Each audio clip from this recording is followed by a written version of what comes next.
자, 그러면 저희들이 오늘 이 자리를 빌어서 내인설에 관해서 명확하게 방점을 찍어야 될 것 같습니다. 그러면 내인설은 사실은 두 가지입니다. 내인설은 선조의 보고서, 즉 선조위에서 조사한 내용에 의한 내인설이라는 것이 규정되어 있는 게 있고요. 그 다음에 선조의 보고서고 다 필요 없고 일단 그냥 내인설이다 그러면은 내부적인 원인으로 넘어진 거죠. 이 얘기가 왜 나오기 시작했냐면 재판에서 나오기 시작한 겁니다. 선언재판을 할 때, 자, 명확하게 이렇게 됐습니다. 1심 때, 그러니까 선조위 전이죠. 한참 전이고, 2014년도 수사가 진행이 되고, 선원들을 재판하는 과정에서 침몰 원인도 같이 다뤄집니다. 자, 같이 다뤄지는데, 1심에서는 어떻게 판결이 났냐면, 그때는 솔레노이드 밸브라는 거는 나오지가 않았어요. 그때 솔레노이드 밸브라는 단어가 없었고요. 침몰 원인은 조타수가 고인지 과실인지는 특정할 수 없으나 조타수가 오른쪽으로 급격하게 키를 돌리는 바람에 배가 급격하게 오른쪽으로 돌면서 왼쪽으로 배가 넘어졌다라는 것으로 특정을 했습니다. 특정을 해서 이 당시 3등 항해사, 같이 조타수를 지휘했던 항해사와 조타수가 10년형을 선고받았습니다. 선박 매몰죄까지 적용된 거예요. 모든 선원들에게는 승객들을 구하지 않은 책임 때문에 기본적인 이 죄를 다 받고 있죠. 거기에 그 당시에 배를 몰았던 운전을 했던 조타수와 항해사는 선박 매몰죄, 선박을 매몰시켰다라는 그 죄를 가지고 10년형을 선고를 받았습니다. 그게 1심 결과고요. 2심 때 어떤 일이 있었냐면 그때 선원 변호인들이 어떤 전문가를 한 명 데리고 나왔습니다. 그래서 전문가가 얘기하기를 아무리 봐도 이 조타수의 진술이나 모든 것을 봤을 때 거짓일 이유가 없는 거로 보이고 배가 오른쪽으로 급하게 돌았다면 내부 기관에 고장이 있을 수도 있겠다. 이건 진짜 엄청난 가정이죠. 그리고 보통 배가 오른쪽이든 왼쪽이든 쭉 돌게 되는 것은 솔레노이드 밸브가 고착이 되는 경우에 이런 일이 발생할 수 있으니 솔레노이드 밸브 고착의 가능성 그리고 엔진이 고장났을 가능성. 엔진이 고장났다는 뜻은 뭐냐면 세월호는 양타기를 씁니다. 양타기는 뜻이 뭐냐면 프로펠러가 양쪽에 달려있다는 거예요. 배 양쪽에. 그래서 양쪽으로 그 프로펠러 힘으로 추진을 해서 쭉 배가 가는데 갑자기 오른쪽에 있는 엔진이 꺼지면 어떻게 되겠습니까? 이쪽에서 프로펠러가 안 도니까 왼쪽만 계속 힘을 받으면 오른쪽으로 돌겠죠. 그래서 배가 넘어졌을 가능성도 있다. 엔진 고장 가능성. 이 두 가지가 있기 때문에 조타수와 항해사는 죄가 없을 수 있다라고 변호를 했습니다. 놀랍게도 고등법원에서는 그 가설을 받아들여가지고 자, 솔레노이드 밸브 고착 가능성이 있고 엔진이 고장났을 가능성이 있기 때문에 이 두 사람은 선박 매몰죄는 아니야. 그래가지고 2심에서는 이 사람들이 5년씩 구형을 받습니다. 5년씩 판결을 받죠. 그러니까 1심에서는 10년 받았는데 선박 매몰죄가 5년 된 거죠. 근데 2심에서는 그 부분이 깎인 겁니다. 없어진 거예요. 그리고 대법원으로 올라갑니다. 대법원으로 올라가서는 고등법원의 결과를 그대로 수용을 합니다. 그래서 대법원 판결문에 그렇게 나옵니다. 가능성. 자, 그래서 사실은 대법원 판결서부터가 모호함의 시작이 된 거죠. 대법원 판결이 솔레노이드 밸브가 고착됐을 가능성이 있고 그 다음에 엔진이 고장났을 가능성이 있기 때문에 이 사람은 선박 매몰죄에서 무죄가 났고 그렇게 해서 사고 원인이 실제로 비공인 상태로 대부분 판결이 난 겁니다. 근데 여러분들은 감히 제가 질문해 보건데 머릿속으로 4월 16일 날 그 상황을 이렇게 상상을 하고 계실 거예요. 배가 쭉 가다가 갑자기 속력을 내서 오른쪽으로 막 갑니다. 그래서 왼쪽으로 쓰러집니다. 근데 거기에서 화물들의 보호막이 잘 돼 있지 않고 차량들이 보호막이라는 뜻은 묶여 있는 거죠. 묶여 있지도 않았고 보호막이 제대로 되어 있지도 않았고 화물들이 쏠림 현상이 일어나고 그러면서 배가 우장창 쿵창 넘어졌다. 혹시 이렇게 머릿속으로 많이들 그리고 계실 거로 압니다. 그리고 그것은 당연합니다. 왜냐하면 검경합수부가 선원들을 기소를 할 때 이 과정을 매우 강하게 브리핑을 하면서 그 일주일 동안을 전 언론을 도배를 했거든요. 그러니까 사실은 그냥 TV를 보고 방송을 들은 분들은 전부 다 그렇게 생각할 수밖에 없습니다. 그래서 배가 넘어졌구나. 자동차가 마치 화물 자동차가 위에다가 짐을 막 때려 실어놓고 막 급커브를 돌면 넘어지잖아요. 그것을 연상하게 한 효과가 있습니다. 실제로 그러면 그랬느냐에 대해서 이것은 304분이 희생된 엄청난 참사기 때문에 이런 감정만 가지고 할 수가 없는 거잖아요. 그래서 명확하게 들여다봐야 된다는 거고요. 솔레노이드 밸브에 관해서 저희 사참의 조사 결과로는 그렇지 않다라는 결론입니다. 결론적으로는. 그리고 실제로 솔레노이드 밸브 고착이라고 아까 보호법대 전문가가 나와서 얘기한 분이 있다고 했잖아요. 그분이 증언도 했습니다. 내가 얘기한 고착은 지금 세부에서 발견된 이 상황의 고착이 아니다 이게. 이런 고착은 거의 없는 일이다라고 증언까지 했지만 여러분들 잘 모르시잖아요. 예. 왜냐면 안 알려져 버렸으니까. 그리고 실제로 솔레노이드 밸브가 고착이 됐다 하더라도 급선회가 일어나는 건 아닙니다. 속력이 더 빨라질 수가 없잖아요. 배가 가던 속도 그대로 돌고 실제로 솔레노이드 밸브가 고착이 되면 배가 쭉 돌다가 어디에 콕 처박힙니다. 계속 돌다가 쭉 돌다가 어디 장애물이 있으면 조종이 안 되니까 그때는 조종이 안 되거든요. 이 솔레노이드 밸브는 뭐를 이해하시면 되냐면 이거는 유압기계입니다. 유압. 자, 유압기계가 엉성한 것 같지만 저희들 실생활에 어마어마하게 정밀하게 다가옵니다. 여러분들 자동차 타고 다니시다가 브레이크 밟잖아요. 브레이크 밟으면 어떻게 됩니까? 바로 죽죠. 이게 전부 다 유압장치입니다. 즉 여기서 힘을 가하면 기름이 그대로 그 힘을 전달을 해서 여기를 세웁니다. 호흡을 높이고. 그리고 모든 프레스 가공기계 TV에서 가끔 나오면 쿵쿵쿵쿵 하고 기름 막 찢는 것도 있죠. 이게 전부 다 유압장치입니다. 그래서 이 유압이라는 것은 매우 정밀하고 오차가 거의 없습니다. 이런 솔레노이드 밸브가 마찬가지입니다. 자, 운전석에서 키를 돌립니다. 키를 돌리면 이게 유압으로 그대로 타기에 전달이 되거든요. 러더죠, 러더. 러더가 뭐냐면 배 맨 뒤에 있는 길쭉하게 나와서 꼬리처럼 왔다 갔다 하면서 방향을 잡아주는 거죠. 이게 배를 관통해가지고 맨 아래쪽에 유압장치로 전달이 됩니다. 그러니까 키를 돌리면 그 유압으로 해가지고 맨 위에 타가 움직이는 겁니다. 이 타효는 자동차는 짧기 때문에 즉시지만 배는 그게 120m거든요. 120m까지의 유압을 전달할 때까지 타효는 약 15초 내외 정도로 되는 거로 확인이 되고 있습니다. 여기에서 전달을 하면 타가 돌아가는 데는 약 15초가 걸리는 거죠. 그리고 저희들이 그럼 이것을 어떻게 검증할 거냐. 그랬을 때 선조위에서 이미 얘기가 됐었습니다. 자, 그러면은 선조위에서 내인설에서는 어떻게 얘기하냐면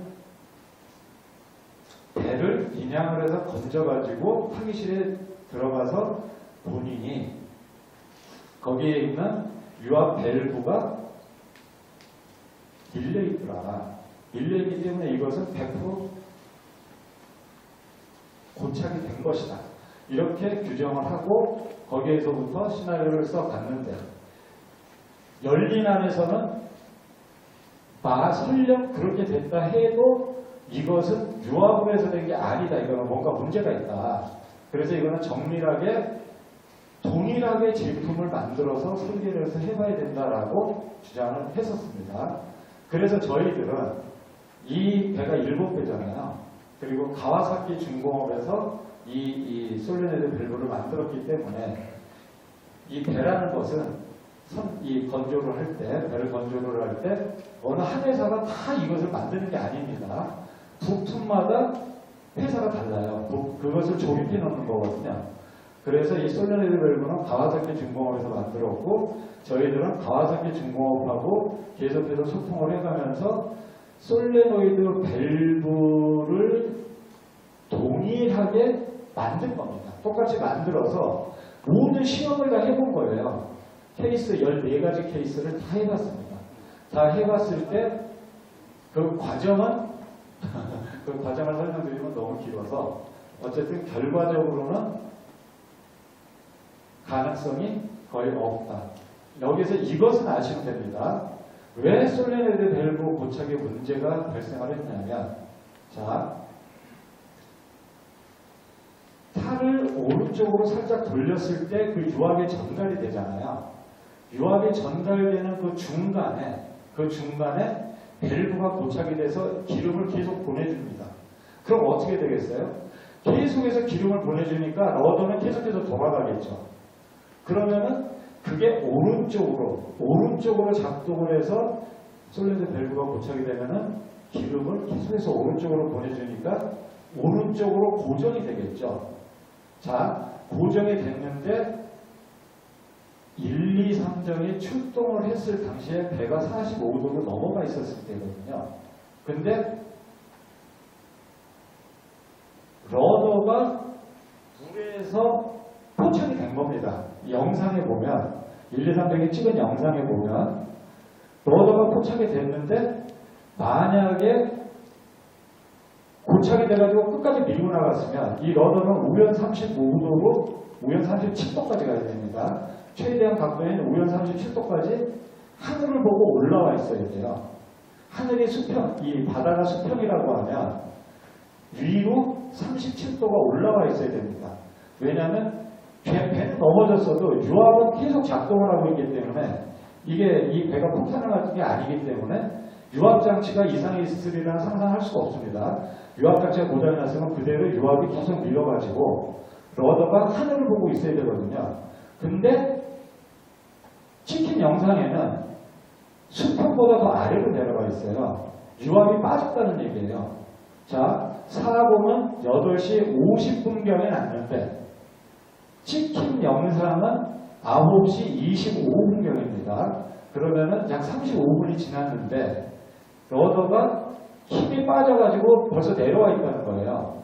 이 부분에 대해서 네인설은 어떤 주장을 했냐면 유압장치가 밀다가 이 러더가 3톤 정도 됩니다. 무게가. 그리고 리크 현상, 즉 유압이 기름이 사이로 약간 흘러내리는 현상, 이 리킹 현상하고 자중 3톤이 되는 무게가 누르기 때문에 힘이 빠진 거다. 그래서 러더가 내려올 수밖에 없었다라는 주장을 했습니다. 그러면은 이제 실제로 그렇게 되는지 저희들이 시연을 해봐야 되는 거잖아요. 실제로 시연을 했고 러더가 자 그러면은 솔레네드 밸브 고착을 시킵니다. 저희들이 시키면은 37도까지 쭉 올라갑니다. 그래가지고 3톤의 무게로 40분 동안 누릅니다.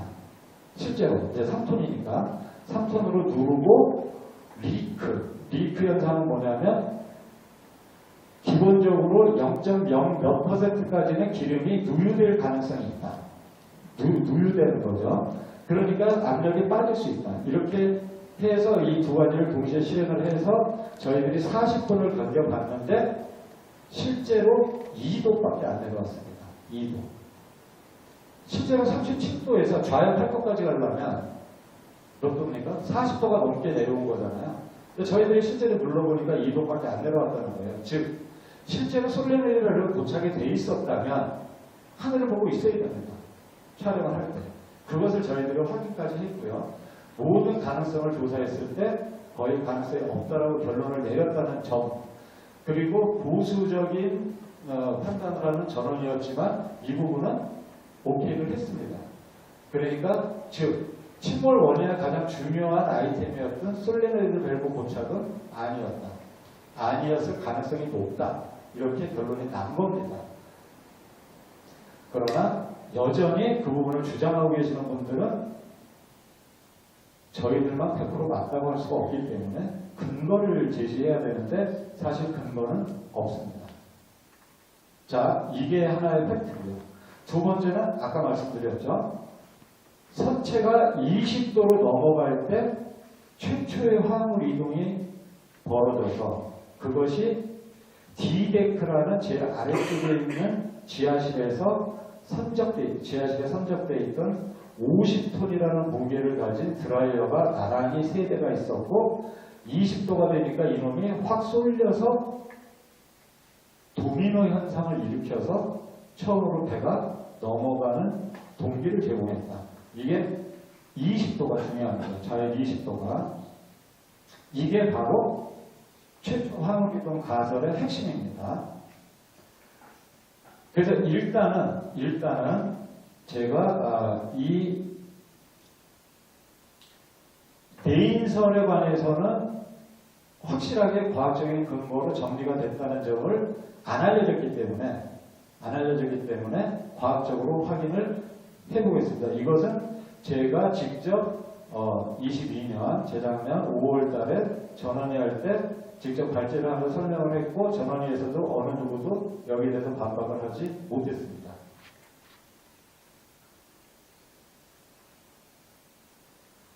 자, 좋다 모형시험. 이거는 뭐 다 된 거라고 보고요. 최초 화학물 이동에 관해서는 이게 아까 저희들 조사의 큰 성과 중에 하나가 3분 8초를 추가 복구했다고 그랬잖아요.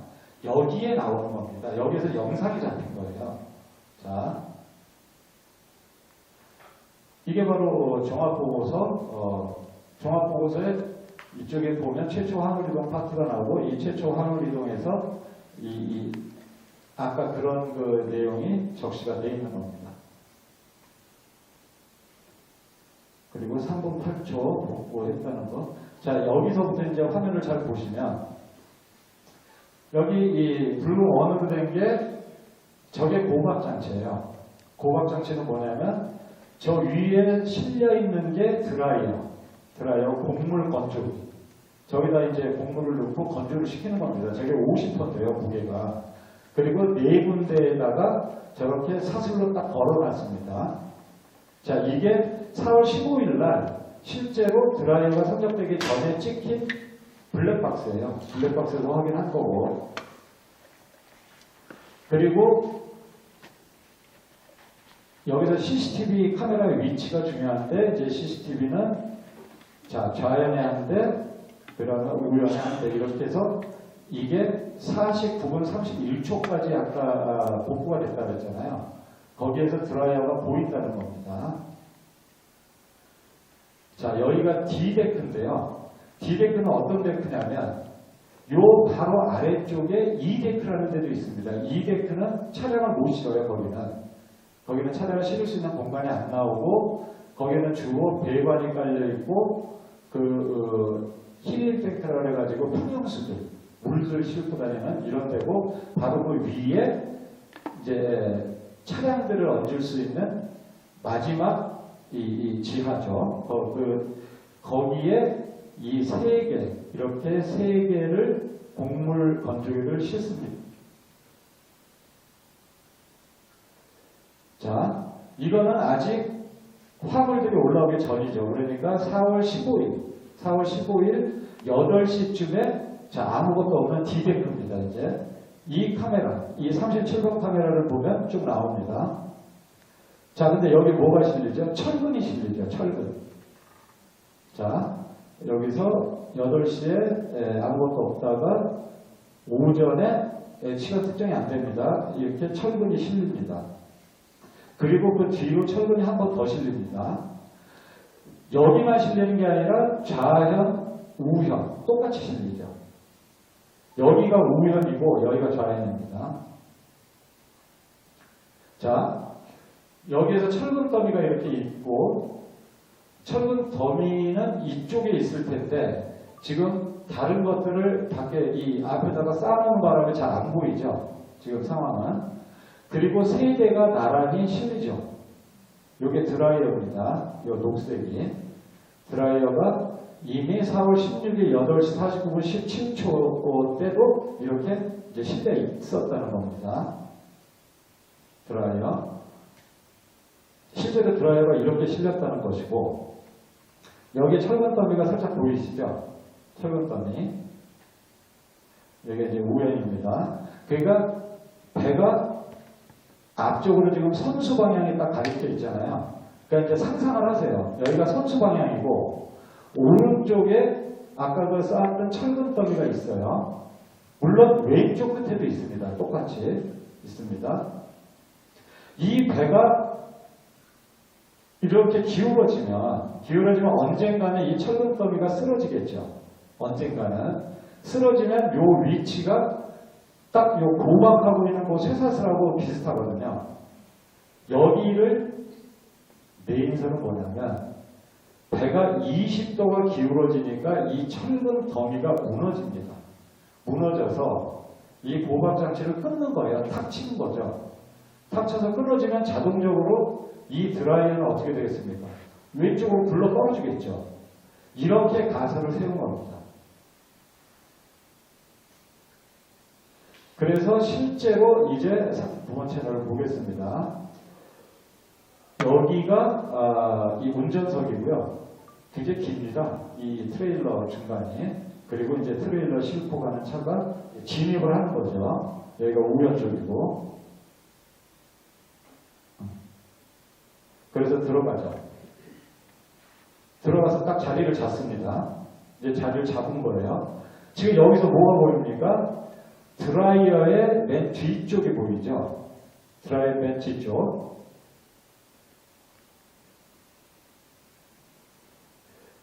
이 빨간 쪽을 잘 보셔야 됩니다. 빨간 쪽 그대로 보이죠? 즉 드라이어가 현재 저 위치에서 정확히 자리를 잡았고 그 다음 장면도 드라이어가 움직이지 않았다는 것을 나타내 주는 겁니다.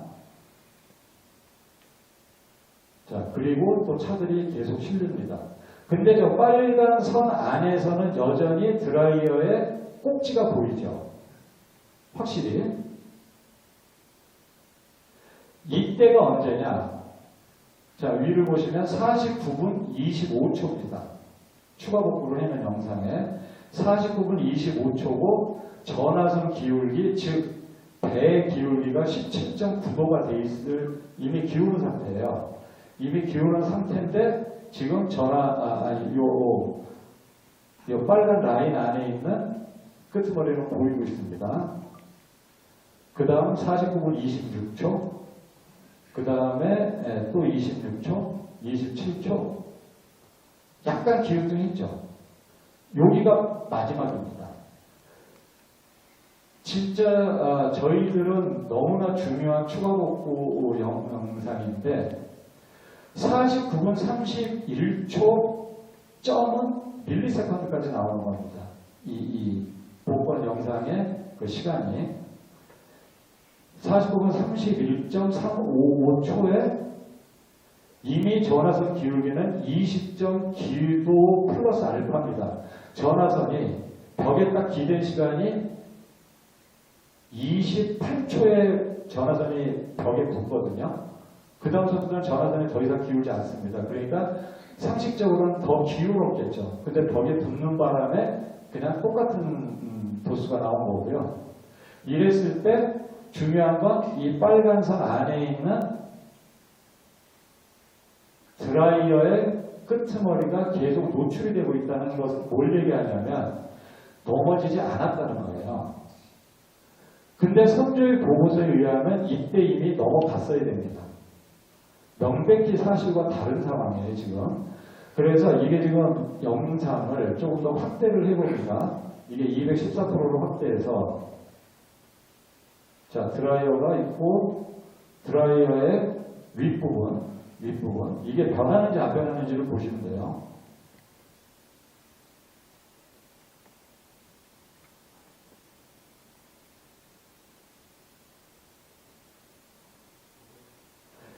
약간은 기우는 것 같지만 불러 떨어진다든가 이런 현상이 없잖아요.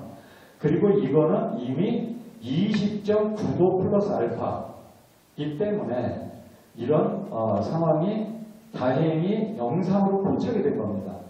그렇다면 선조의 보고서를 쓴 분들은 이 부분에 대해서 확인을 해줘야 돼요.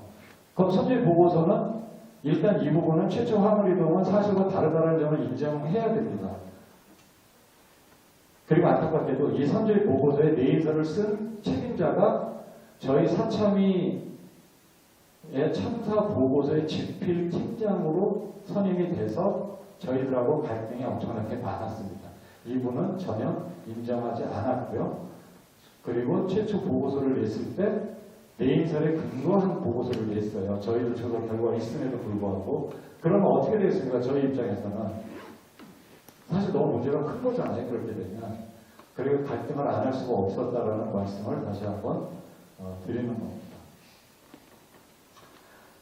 근데 저희들이 조사하다 보니까 또 놀라운 사실 하나 확인을 했는데 이미 선조의 시절에 많은 조사관들이 의문을 제기했던 겁니다. 뭐냐면 자, 내인설이 이렇게 쓴다더라라고 확인이 된 거예요. 내인설이 20도가 기우니까 철근이 무너져서 아까 그 고박장치를 때리면서 이게 넘어갔다라는 이 가설을 신뢰하기 어렵다. 그러면은 실제로 조사관들이 조사를 했습니다.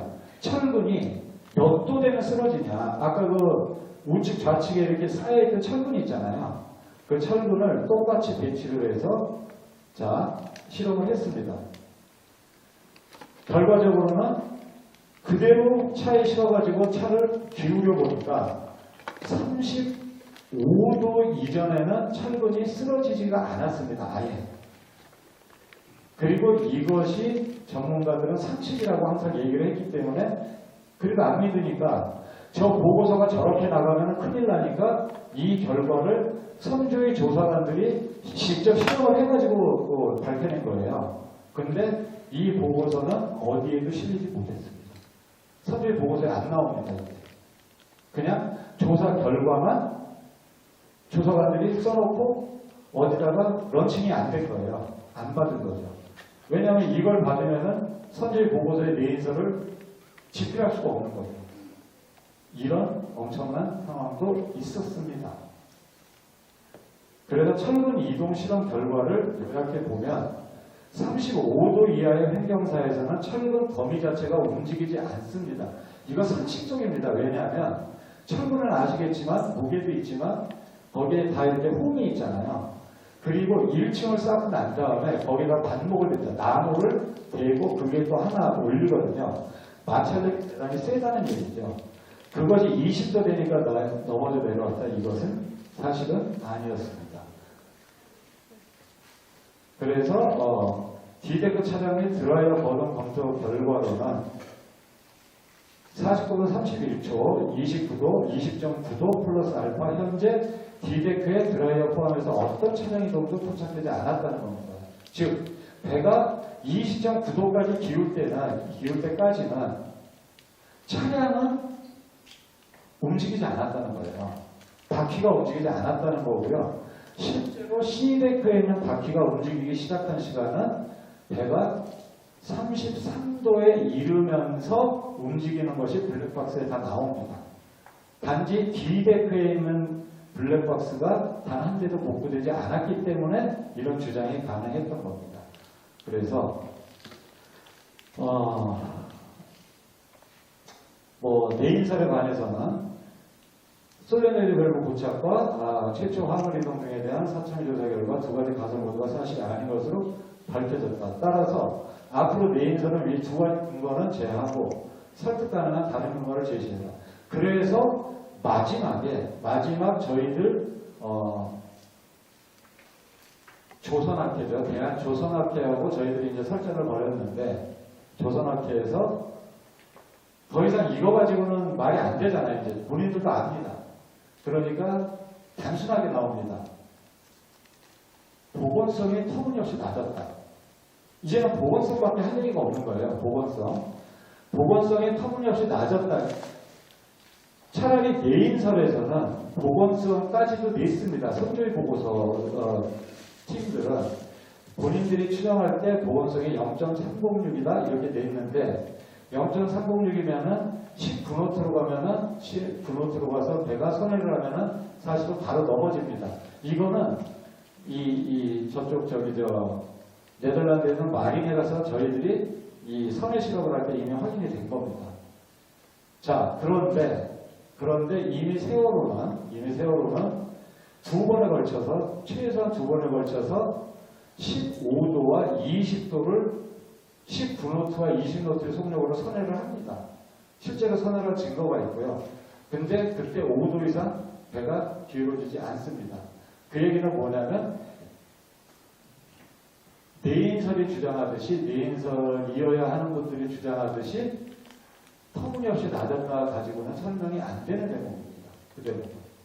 실제로 세월호는 서해안에서 출발해가지고 4월 15일에만 두 차례에 걸쳐서 10분노트와 20노트의 속력을 단 한 번도 줄이지 않고 그대로 우선에 좌선에 해서 선회를 합니다. 선회에서 아무런 문제가 없었습니다. 그러니까 옆으로만 가면은 마치 출항해서는 안 될 거라는 얘기를 많이 하잖아요. 네, 보건성이 너무 안 좋아서. 조금만 이렇게 돌면은 넘어질 것처럼 얘기했지만 이미 그 부분도 팩터가 다르다는 점이죠. 그래서 일단은 내인설에 관해서는 여기 보이신 분들은 여기에서 만약에 저희들 조사가 잘못됐다 이런 얘기를 해야 된다면 그럼 실제로 여러분 사천리가 조사한 그 시간이 맞는 시간이냐 기울기가 맞는 기울기냐 이렇게 검증을 해서 들어오는 게 맞거든요.